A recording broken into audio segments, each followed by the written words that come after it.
Hey everybody, HomeSliceHenry here, and in today's video we're taking a first look at a brand new Shadow Pokemon in the world of Pokemon GO, Shadow Bewear. Now Shadow Bewear evolves from Shadow Stuffle, which can be encountered from normal type Rocket Grunts. Now Bewear in the Open Great League is not known for being a powerhouse Pokemon. Bewear is known for dealing big damage and not being able to take a hit. So as a Shadow, I feel it honestly plays to Bewear's strengths, where that damage is only increased due to that Shadow status. After some tinkering with Bewear movesets, I was, against all odds, actually able to go positive with this Pokemon at Legend Elo. So without further ado, let's hop into the matches, and in game number 1, we pick up a perfect mirror lead, Tinkaton into Tinkaton. My opponent safe switches into Feraligatr, and I'm going to respond with Shadow Bewear. Now, I did actually learn this the hard way. Shadow Feraligatr versus Shadow Bewear, you cannot no-shield the Hydro Cannon. The Hydro Cannon will actually knock you out. So I put up the shield, overfarm massively, and then knock out Feraligatr with Stomp. Initially, I tried Payback on Bewear, but I really hated that my Bewear was completely walled by Tinkaton. So I switched to Superpower, and that Superpower damage is just absolutely ludicrous. Superpower destroys Tinkaton. I pivot into my own as they go for the Bulldoze. They get the debuff, and they reveal their final Pokemon in the back is Diggersby. I would love to try and get a CMP tie here, but my opponent's not going to fall for it. Instead, they put up the shield and overfarm. But I'm able to get a prediction right. I was assuming they would overfarm to the point where they would throw one before my Gigaton Hammer, so I end up CMP tying to a Bulldoze just to get a little bit of extra damage and a defense drop. And now that they're debuffed, I can send in Grumpig, and Grumpig just has such a dominant matchup against Diggersby. I still have a little bit of HP remaining on the Bewear in case I need it for later on. I fire off Dynamic Punch, and this is just simply going to be too much damage. Diggersby gets KO'd, back in comes the Tinkaton, opponent sees the writing on the wall, and concedes the match. Hopping into game number 2, leading Tinkaton into Shadow Typhlosion, this is an absolutely terrible lead. I safe switch into Grumpig, they stay into fire off a Thunder Punch, but I realize that I just simply can't afford to shield this. Typhlosion is too strong into this team. Unfortunately, when team building around something as spicy as Bewear, there's going to be team weaknesses, and Typhlosion and Talonflame are a pretty big issue. I'm just going to let the Grumpig go at this point. Diggersby will knock me out with a Fire Punch. I'm really hoping that I can Fairy Wind it into Bulldoze range, but the moment I see the Fairy Wind damage, I realize, unfortunately, I'm just simply never going to be able to get it into Bulldoze range. Diggersby is too bulky. So I shield up the Scorching Sands, farm up to 100, and I will take the knockout with Gigaton Hammer. As my opponent brings back in the Typhlosion, the good news for me is that I'm already almost at a Bulldoze, so I can start to get shields back from Typhlosion and generally make life uncomfortable for them. There's still 2 off a Blast Burn here. Bulldoze gets the debuff, and my opponent makes a misplay. They don't commit to the Blast Burn.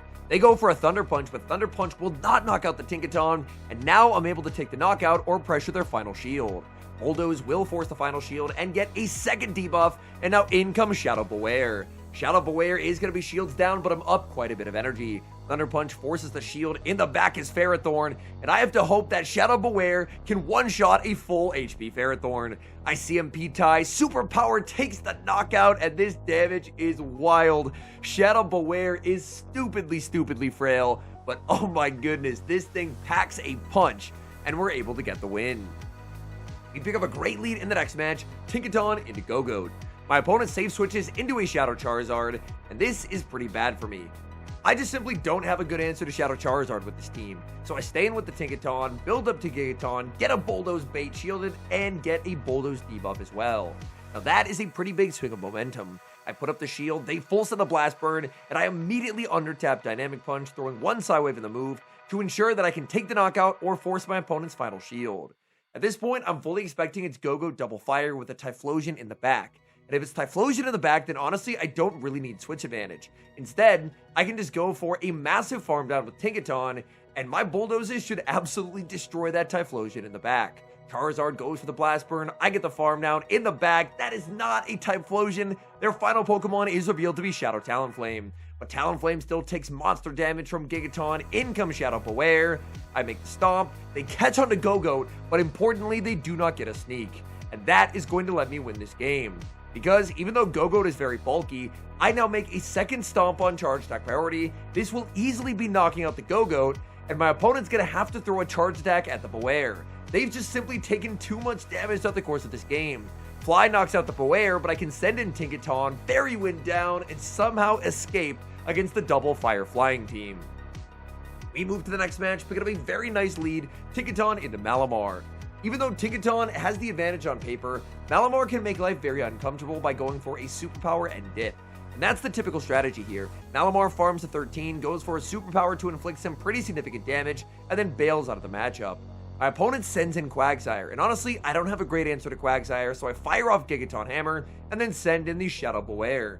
When in doubt, let's just get Bewear on the field. I no shield, hoping it's not a Mud Bomb, and thank goodness, because that Aqua Tail absolutely shredded me.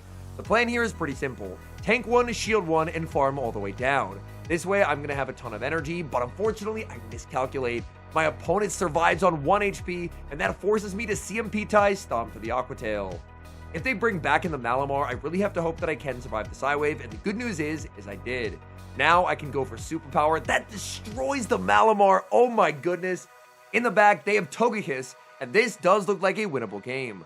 One of the reasons why I'm running Grumpig is a very strong answer to Togekiss. That's because Togekiss runs Aura Sphere and Psyshock, 2 charge stacks that are resisted by the Mono Psychic typing.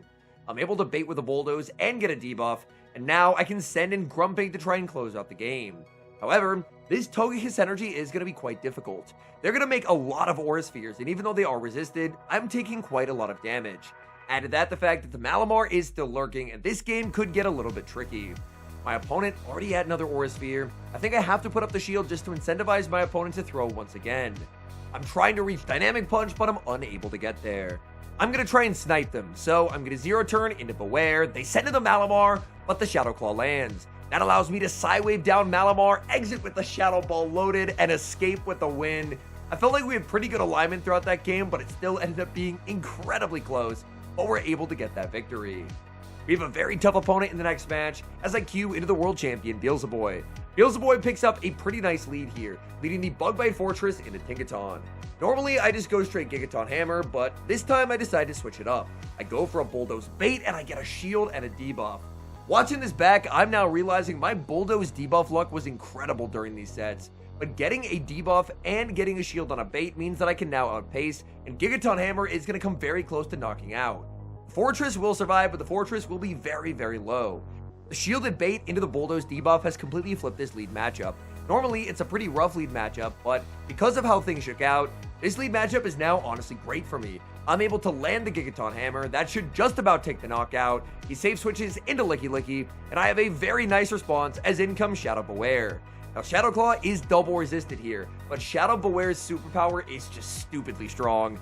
I farm up, go for the superpower, and let's see this damage. Bewear charging up, nearly picking up the one-hit KO onto Licky Licky. Licky Licky survives with fractional HP. Licky Licky undercharges the body slam, looking for a farm down, but ends up forcing a simultaneous KO. I now have a shield advantage for Grumpig in the endgame. I send in Grumpig, their final Pokemon is Malamar, and this is a pretty bad matchup for Grumpig. However, being up a shield, I should still be in a winning position. Foul Play is going to land. The thing I have to watch for is he could try at any point to try and snipe me down with Bug Bites from that Fortress. So I'm going to try and predict that. I'm going to farm up here, switch, predicting the switch out from him, but he stays in, and now the game comes down to a 50-50. He doesn't get the catch, I see him P-tie, but can I survive one Bug Bite? It's going to be very, very close. Grumpig is low, but I know he's incredibly low on the Fortress. Dynamic Punch takes the knockout, in comes Fortress, we survive somehow. I really didn't feel like I deserved to win that game, but we do get the win.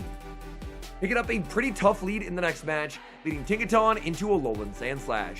Alolan Sandslash is pretty good play into this entire team. I put up the shield as Sandslash fires off the Drill Run, because I want to try and force the Sandslash to throw Drill Run a second time. Gigaton Hammer rocks the Sandslash, but unfortunately will miss the knockout, and I'm unable to get a farm down either. Going down a shield is really not a good idea when you have a Pokemon as glassy as Shadow Bewear in the back. I'm going to farm up to the back-to-back Bulldozes, really hoping that my opponent decides to shield, but my opponent ends up being smart and they just let it go. In comes Zapdos, and this is where things could get out of hand. I'm very weak to Zapdos. I bait with a Bulldoze. Bulldoze does get the shield. I send in the Grumpig, and Zapdos farms. Zapdos saves a ton of energy. In the back is Tinkaton, and I'm just in absolute shambles. Where is Bewear supposed to go? They have a Zapdos with a ton of energy. They have a Tinkaton now with a ton of energy. I do get the CMB tie here. Shadow Ball to the Gigaton Hammer. But oh my goodness, this just feels absolutely terrible. I think if there's any chance to win the game, it starts with shielding the Grumpig. Grumpig is still pretty healthy. I am outside of Drill Peck range, and that is very good, because that should hopefully force the Zapdos to throw back-to-back. Zapdos does throw back-to-back, and now suddenly there might be a win con. If I can send in Bewear, we should pace identically, and if I win Charge Attack Priority, then I just win the game. So I farm up, go for the Stomp, but I lose Charge Attack Priority. I was not expecting Zapdos to win that cap tie, and now all seems lost. I send in the Tinkaton, and the game actually ends in a simultaneous KO. I guess we'll take a tie. Picking up a pretty nice lead in the next match, Tinkaton into Altaria. Opponent save switches into Empoleon, and I'm going to be responding with the Grumpig. Grumpig actually doesn't have the cleanest matchup ever into Empoleon. My Grumpig isn't the best IVs. A higher IV Grumpig should have a pretty comfortable matchup here, but after a Hydro lands, it looks like I might be in danger of getting Metal Sounded down. My opponent will put up the shield. I'm just really hoping to try and preserve switch advantage because there's not really anything that a Bewear can do into an Altaria. Hydro Cannon will force the shield. I immediately return fire with the Dynamic Punch, hoping my opponent decides to let it go. And they do. Empoleon gets knocked out. That's because my opponent has a plan. They didn't want switch advantage. They wanted farm on Altaria. Altaria is now going to get a Flamethrower into Tinkaton. Tinkaton can survive, but I'm going to lose a lot of my health. Flamethrower lands. There's the pivot. In the back is Quagsire. And I'm once again in the Bewear Quagsire matchup. This is the non-Shadow Quagsire. I know shield as they go for the Aqua Tail, and that damage is just still absolutely absurd. I farm up, baiting Superpower, going for the Stomp, and I'm able to get the shield. That's big. My opponent fires off the Aqua Tail, I'm shielding up, and I'm just going to CMP tie Superpower to the Aqua Tail. So I farm up, go for the CMP tie, but my opponent doesn't throw their move. But if this KOs, I win the game. Superpower lands, Quagsire survives, and that is the worst case scenario. There's a Quagsire on 1 HP in the back, and it has the Aqua Tail loaded. Gigaton rocks Altaria. Altaria does not want to get too low, so it fires off energy, and Flamethrower will take the knockout. I send in Bewear. I need a farm down to win. Bewear gets the farm down, 1 HP remaining. Bewear is going to be winning that cap tie by 20 plus attack. We knock out Quagsire, and somehow we keep getting away with running Bewear, and we get another win. We get a great lead in the next match, Tinkaton into Wigglytuff. My opponent save switches into Charjabug, and unfortunately this is a Pokemon that this team is very, very weak to. Charjabug, just as a whole, is very, very strong here. I do land Gigaton, which is very nice. My opponent will return fire with the Discharge, and at some point I'm going to need to pivot out. I need to save this Tinkaton, because Tinkaton is my best way of getting rid of that Wigglytuff. They fire off the Discharge, I no shield, and I send in Grumpig. I'm going to look for a 1-shield Psywave down, but the bad news for me is that since I stayed in the lead matchup for so long, their switch timer's up, and they're going to take advantage. In comes Wigglytuff. I'm really hoping my opponent just decides to fully sacrifice the Wigglytuff. This game could get annoying if they protect it. I need the Wigglytuff out of the way because my Bewear can't really do anything into that Mon. So I fire off back-to-back dynamics. They end up no-shielding, and that is very nice. In the back, they have Licky Licky, and I should be in a pretty good spot. I still have the Shadow Bewear. I have a lot of energy stored on Tinkaton, and I can try and go for a catch. I farm up, go for the catch. Opponent ends up waiting the turn. I don't get the catch, but I do get the Gigaton Hammer. And this will inflict devastating damage or grab their final shield. In comes Charjabug, and they're unable to get the farm down. They tried to go for it, but I have a very high-ranked Tinkaton. We survive, knock them out with a Bulldoze. Licky Licky has all the energy it could ever ask for, but I can send in Grumpig to force them to throw a Body Slam, and then I should be able to close out the game with the Shadow Bewear. We've seen how much damage Superpower can do. Superpower is easily going to be enough to secure the knockout. At this point, my opponent's only win con would be a Hail Mary Earthquake, so I put up the shield as they go for the Body Slam, and now it's all over. Shadow Bewear, let's go. It might be one of the worst mons in the Great League, but we're finding a way, and we're winning anyway. Hopping into the final match, we pick up a bit of a scary lead, Tinkaton into Shadow Galarian Weezing. I've been baited by Weezings too many times. I'm more than happy just to let this go, and we end up calling the Brutal Swing. Either they don't have Overheat, or they went for a bait, but either way, that is a very, very big call. My opponent safe switches into Diggersby, and I'm more than happy to respond with Grumpig. Grumpig has a very convincing matchup here. Diggersby with the Mud Shot damage can't quite pick up the 2-hit KO with Scorching Sands, whereas I'm very easily able to pick up the 2-hit KO with Dynamic Punches. I fire off Dynamic Punch, Diggersby is going to no-shield, Diggersby accidentally overfarms too much and plays to a CMP tie that it does not win. That should basically end the game. My opponent reveals their final Pokemon in the back is Galarian Moltres, and it turns out for this final game, I won't even need the Shadow Bewear. The Tinkaton plus Grumpig pairing is just putting in so much work. I'm able to get the shield from the Galarian Moltres, and this is where the 6th cycle on Tinkaton is going to win me this game. Because after you throw the 2 Gigaton Hammers, your second Gigaton Hammer is in 6 Fairy Winds. So I'm able to get the Gigaton, take the knockout, and back in comes the Weezing. Now, I guess we get to see, do they actually have Overheat? I know Shield, they do not. They're Sludge Brutal Swing, and we're able to make the Gigaton Hammer, and that is going to seal it. I fire off Gigaton Hammer, opponent is going to concede the match. Now, Shadow Bewear started off really rough in the sets. I was trying out a low kick, stomp, payback moveset, and man, honestly, we might have found the worst moveset possible on this Pokemon, but after some team adjustments, and after some moveset adjustments going to a more conventional Shadow Claw, Stomp, and Superpower moveset, the team, against all odds, put in some pretty nice work. I believe we ended up going 9, 6, and 1 with the team across 16 battles, which I will 100% take, considering we are running Shadow Bewear. I do want to look, as I record this, what is Shadow Bewear ranked at for the Open Great League? I am a little bit worried. Shadow Bewear, oh wow, it is ranked at number 518 in the Open Great League. So should you use Shadow Bewear for the Open Great League? Definitely not.